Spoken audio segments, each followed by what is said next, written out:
A media briefing was held in Colombo today regarding the success of the Dadikura National Development Exhibition. Chairman of the Dadikura Development Committee, Minister Ranjit Simbalapitiya, reacted to the allegations levelled by the opposition that the cost of the exhibition contributed to the fuel price hike. They say it's a wasteful expense, but this is not a wasteful expense. Secondly, the government is prepared to spend 2 billion rupees to provide a fuel subsidy, 2 billion rupees to provide relief to the public transport sector, school transport service, fishermen, and to houses that use kerosene oil as a source of power. I am asking the opposition to compare the two. Now, meanwhile, the Ministry of Economic Development states that a kerosene subsidy will be granted from the 19th of this month to every house that does not have access to electricity. Issuing a media release, the ministry points out that 80 million rupees will be spent monthly for this purpose. This subsidy will be provided to 330 divisional secretariats in 25 districts in the island. This subsidy is to be provided by the Samruddhi Commissioner General's Department through all divisional secretariats with effect from the 15th of this month.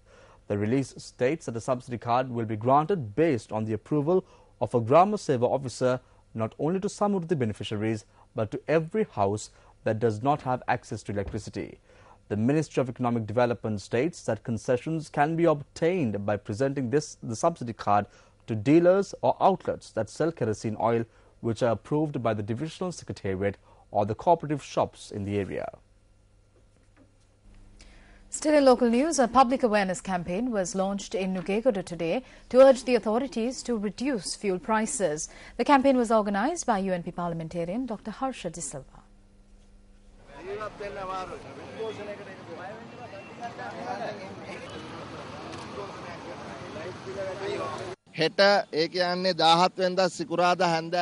A demonstration will be organised tomorrow at 3 p.m. opposite the Fort railway station demanding the fuel prices to be reduced.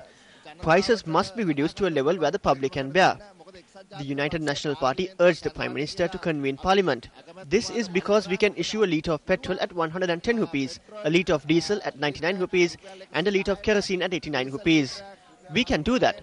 Therefore, we would like to urge the government to rescue the economy that has fallen into an abyss as a result of weak economic management. If they can't do it, then please go home.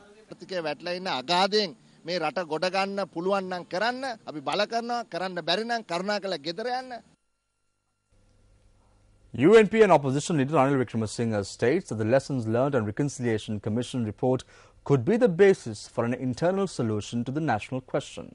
Wickremesinghe expressed the United National Party's stance on the LLRC report at the party headquarters this morning. When we looked at the report, the UNP identified certain issues. He said there were shortcomings, but nevertheless, this can be the foundation for all parties to come to an internal solution. This will be the basis of our Democracy Plus campaign that we will carry on. Therefore, having regard to all the issues, we are of the view that the LLRC Commission findings, despite the shortcomings, could be the basis of an internal solution.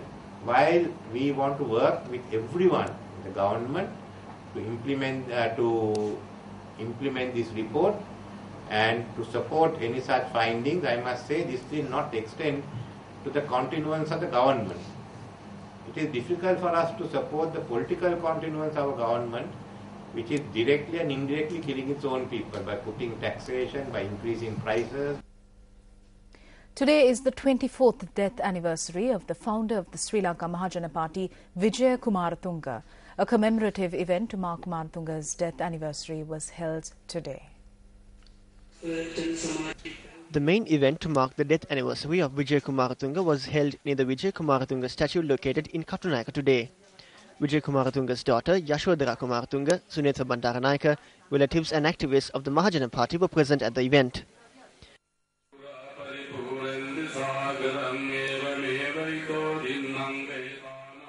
Religious observances were held to invoke blessings on the late Vijaya Kumaratunga. It is praiseworthy to note that all family members of Vijaya Kumaratunga have gathered here, including his daughter, and placed floral tributes in remembrance of his humane qualities. An almsgiving was held yesterday to mark the 63rd birth anniversary of charismatic politician Anura Bandaranaike. This was held at the Obesekere Elders and Children's Home in Vadapitivala, Attanagalla. The almsgiving was organized by the Anura Bandaranaike Foundation.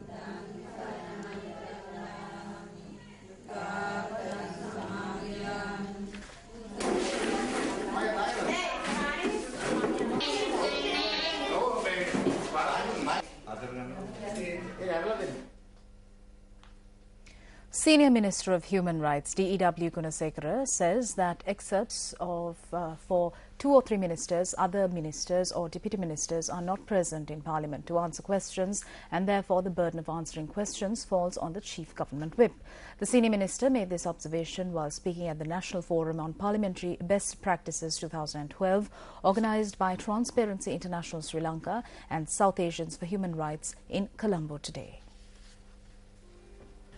Addressing the gathering, Senior Minister for Human Rights D.E.W. Gunasekara also focused attention on the speech made by him during the budget debate.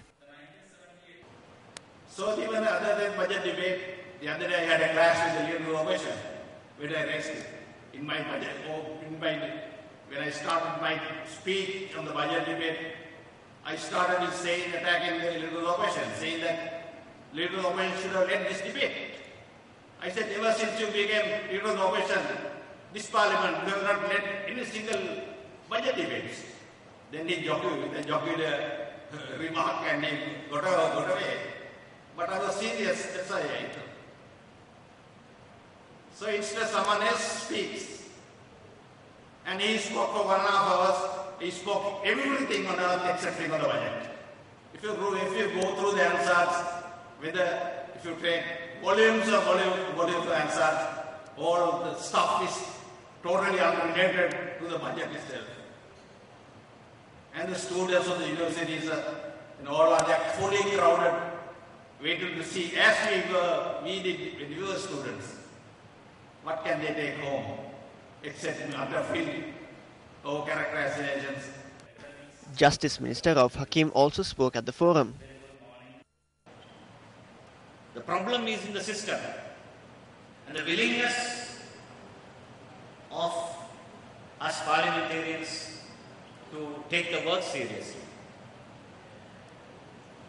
And I know, for instance, when the present executive president on his own voluntarily developed the practice of attending parliament, I see him coming once in 3 months at least. And you can see immediately the interest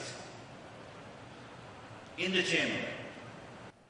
The Sri Lanka Governance Report 2010, published by Transparency International Sri Lanka, was launched at the forum today.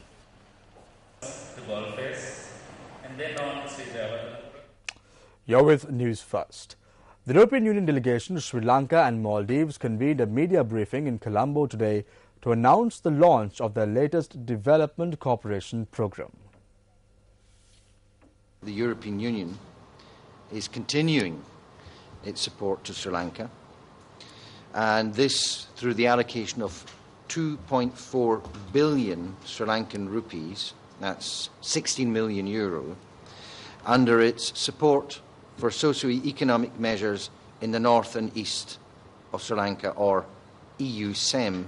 The new EU-SEM programme, which will run until the end of 2014, will focus its assistance for reconstruction and rehabilitation of districts in the north and east, principally in Mulativo and Kilinochchi, where the needs are highest. Remaining activities are directed to the districts of Manar and Vavunya in the north, and Trincomalee and Batticaloa in the east. Well, the 6th review meeting of SARC Gender Infobase began in Colombo today. The Ministry of Child Development and Women's Affairs is the host of the 2-day review meeting of SARC Gender Infobase, which is a joint initiative of SARC and UN Women. The meeting was held today under the auspices of Minister of Child Development and Women's Affairs, Tissa Karuliyadda. Deputy Minister of Child Development and Women's Affairs, MLAM Hizbullah, was also present at the meeting. The meeting saw the participation of delegates from SAARC countries.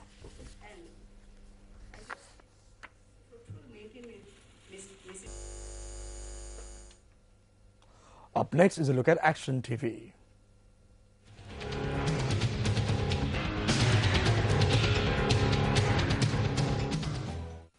This tank was constructed in the latter part of 1970 to store water that was being pumped from the Vaoya that flows adjacent to the Yatiyanthura town to fulfill the drinking water needs of the town. In 1997, a massive project was initiated using the Kalani River to widen the drinking water supply to the Yatiyanthura town. Incidentally, the National Water Supply and Drainage Board set aside 40 million rupees for this purpose. As the first phase of the project, a groundwater tank was constructed adjacent to the Kalani River by installing pipes connecting the tank and the river to collect water.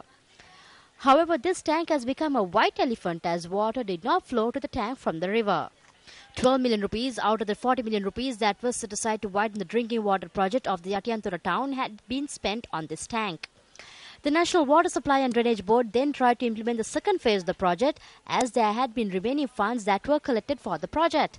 However, this step was taken by abandoning the tank as well as the Kalani River.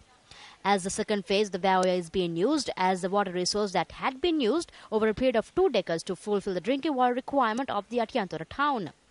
Furthermore, a dam was constructed across the Vaoya within the aim of pumping water to this tank, which is around 20 years old.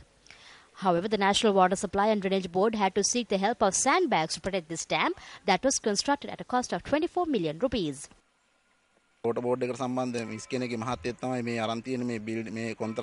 This contract has been taken by an individual who is the husband of an officer attached to the water board. Therefore, they do not come.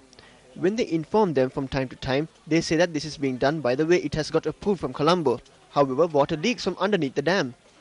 In such a backdrop, people living in the Yatiyanthura town only got to enjoy the results of the drinking water project during the rainy season. Water which is suitable for drinking purposes is yet to be provided. A water purification plant has not been constructed as part of this project. People in Yatiyanthura drink discolored water which comes from the Vaoya. The National Water Supply and Drainage Board, which wasted 36 million rupees out of the 40 million rupees that was set aside for the project, has commenced a program to construct walls alongside the banks of the Vaoya as a third phase by allocating more funds for this. As the chairman of the Pradeshya Sabha, I see the public money has been wasted in an arbitrary manner without any supervision by responsible officers. Shouldn't an investigation be carried out to probe the blunders that have been made under 3 phases before more money is wasted in the guise of a 4th phase? Minister of Water Supply and Drainage, this is over to you.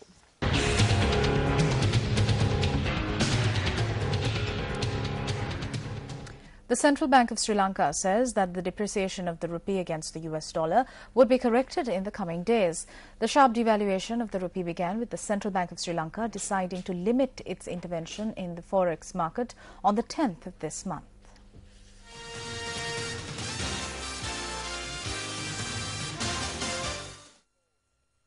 Issuing a release regarding the devaluation of the rupee over the past few days, the Central Bank of Sri Lanka points out that the recent depreciation of the Sri Lanka rupee seems to be on a reaction of forex dealers adjusting to the more vibrant market-driven policy framework. The central bank is of the view that the decision taken by the government to increase the domestic price of petroleum products owing to an increase in world oil prices would encourage energy conservation and help reduce the use of petroleum products. The central bank states that thereby the expenditure on imports may reduce further. The central bank also projected that the balance payments in 2012 would record a comfortable surplus, and such a surplus will serve to ease any pressure on the forex market. The central bank states that in this context, the recent depreciation of the rupee would appear to be a temporary overshooting of the realistic level. Incidentally, the selling rate of a US dollar which exceeded 122 rupees yesterday was 121 rupees today.